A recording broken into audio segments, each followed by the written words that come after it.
Era uma noite fria de julho de 1988 no icônico Wembley Stadium, em Londres. Michael Jackson estava no auge de sua carreira mundial com a turnê Bad World Tour, que quebrava recordes de público e faturamento onde quer que passasse. Entre os 72 mil espectadores que lotavam o estádio naquela noite histórica, estava Tommy Richardson, um jovem de 19 anos que havia viajado desde Liverpool com suas economias de 2 anos trabalhando numa fábrica de sapatos. Tommy não era apenas um fã comum. Ele havia nascido com uma deficiência auditiva severa que o deixava quase completamente surdo desde os 5 anos de idade. Para ele, a música de Michael Jackson não era apenas som, era vibração pura que ele sentia através do peito, através dos pés no chão, através de cada batida que reverberava pelo seu corpo. Seus pais, inicialmente céticos sobre gastar tanto dinheiro numa experiência que Tommy não poderia ouvir completamente, finalmente cederam quando viram a paixão genuína do filho pela arte do rei do pop. O jovem havia conseguido um lugar na arquibancada lateral, seção 234, fileira M, assento 15, coordenadas que ele memorizou como se fossem sagradas.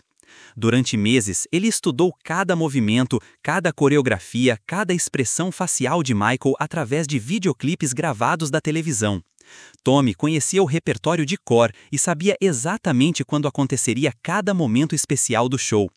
Ele havia trazido consigo um pequeno cartaz feito à mão onde estava escrito MJ, você é minha inspiração, em letras douradas sobre fundo preto.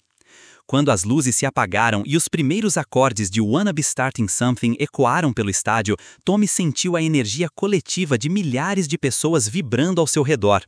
As luzes estroboscópicas criavam um espetáculo visual impressionante e ele podia sentir cada batida da bateria através das solas dos seus sapatos. Michael apareceu no palco com sua jaqueta militar dourada característica e o estádio explodiu em gritos ensurdecedores que Tommy sentia como ondas de calor ao redor do seu corpo. Durante as primeiras 7 músicas do show, Tommy dançou e gesticulou junto com cada movimento, seguindo a coreografia que havia decorado assistindo aos videoclipes. Suas mãos tremiam de emoção e lágrimas de felicidade escorriam pelo seu rosto. Outros fãs ao seu redor notaram sua paixão genuína e começaram a incluí-lo em suas comemorações, abraçando-o e compartilhando a euforia coletiva daquele momento histórico. Foi durante The Way You Make Me Feel que algo extraordinário aconteceu. Michael estava caminhando pela passarela, que se estendia até o meio do público, como fazia em todos os shows da turnê. Ele parava ocasionalmente para acenar para grupos específicos de fãs, apontar para cartazes interessantes ou fazer seu gesto característico com a mão enluvada.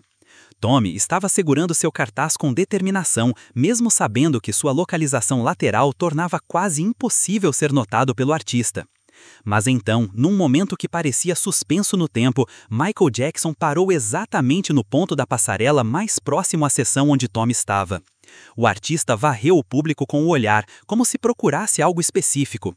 Seus olhos encontraram os de Tommy através da multidão e algo mágico aconteceu. Michael não apenas acenou, ele fez algo completamente diferente. Com sua mão direita enluvada, Michael colocou a palma sobre o coração, depois apontou diretamente para Tommy e em seguida fez o sinal universal da linguagem de sinais para Eu Te Amo, polegar, indicador e mindinho estendidos, dedo médio e anelar dobrados. O gesto durou apenas 3 segundos, mas para Tommy foi uma eternidade de reconhecimento e conexão humana profunda. O jovem ficou paralisado por um momento, incapaz de acreditar no que havia acabado de presenciar. As pessoas ao seu redor continuavam gritando e acenando, completamente alheias ao momento íntimo que havia acabado de acontecer entre o artista e Tommy. O cartaz escorregou das mãos trêmulas do rapaz enquanto ele tentava processar emocionalmente o que havia acabado de vivenciar. Michael continuou sua caminhada pela passarela, retomando sua performance com a mesma energia profissional de sempre, mas Tommy sabia que algo havia mudado para sempre. Aqueles 3 segundos de conexão direta com seu ídolo, mediados por um gesto que falava diretamente em sua linguagem nativa, representava o reconhecimento de sua existência como pessoa, não apenas como mais um rosto na multidão. Nos dias que seguiram àquela noite mágica no Wembley, Tommy Richardson passou por uma transformação profunda que surpreendeu a todos ao seu redor. O jovem, que sempre havia sido tímido e retraído devido às barreiras de comunicação impostas por sua deficiência auditiva, subitamente encontrou uma nova confiança em si mesmo. Ele começou a contar a história do gesto secreto de Michael Jackson para qualquer pessoa que quisesse ouvir, usando linguagem de sinais animada e expressões faciais radiantes para descrever cada detalhe daqueles 3 segundos transformadores.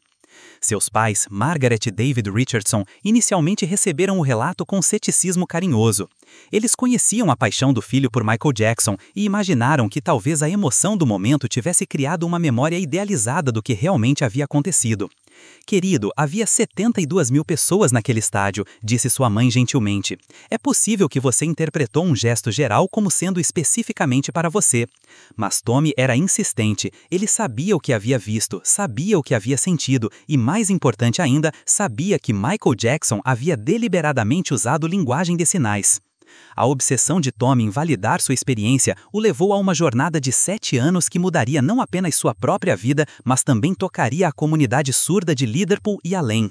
Ele começou a frequentar todos os encontros de fãs de Michael Jackson na região, compartilhando sua história e procurando por outras pessoas que pudessem ter testemunhado o momento.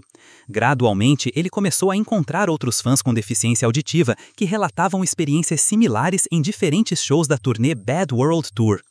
Sarah Mackenzie, uma jovem de Manchester que era completamente surda desde o nascimento, contatou Tommy através de um boletim informativo de fãs. Ela havia estado no show de Michael Jackson em Manchester 2 semanas após o concerto de Wembley e jurava ter visto o artista fazer gestos específicos em linguagem de sinais durante Man in the Mirror.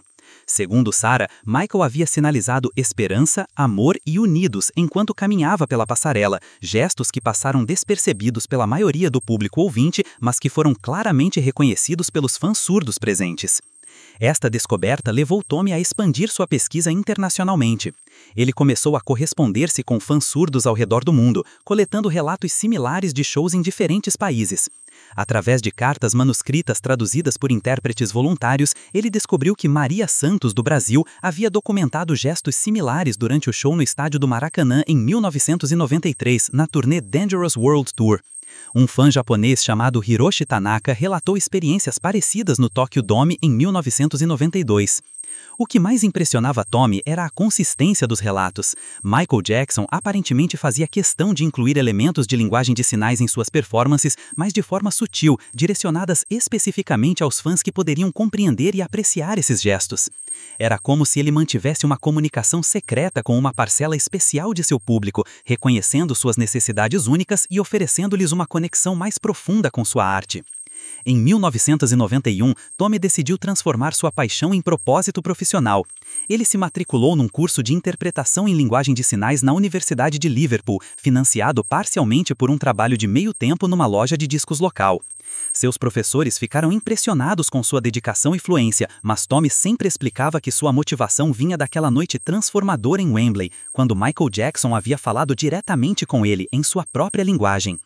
Durante seus estudos, Tommy começou a pesquisar a relação histórica entre Michael Jackson e a comunidade surda. Ele descobriu que o artista havia visitado escolas para crianças surdas em diversas ocasiões ao longo de sua carreira, sempre de forma discreta, longe dos holofotes da mídia. Havia registros documentados de Michael aprendendo linguagem de sinais básica com intérpretes profissionais antes de seus grandes tours, algo que a equipe de produção considerava preparação especial para a conexão com fãs especiais. Esta descoberta validou completamente a experiência de Tommy.